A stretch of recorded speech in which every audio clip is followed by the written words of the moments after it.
Did your pipe just burst? Or is your insurance about to deny your claim?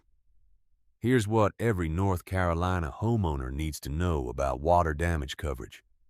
Most standard homeowners policies cover water damage only when it's sudden and accidental, like a pipe that bursts overnight or a washing machine hose that fails without warning. But a slow drip that rotted your cabinet floor over months? That's almost always excluded. Insurers call it a maintenance issue, and they deny those claims regularly. Floodwater entering from outside, like a rising creek or heavy rain, is also not covered by a standard policy.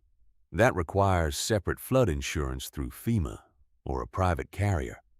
When you discover water damage, stop the source first. Shut off the supply valve or the main water line. Every minute of extra flow means more damage to document. Before touching anything else, photograph everything.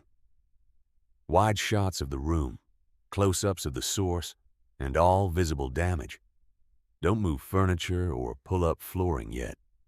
Mold can start growing inside wet walls within 24 to 48 hours in a North Carolina summer. Surface drying isn't enough. Moisture hides behind baseboards and inside wall cavities.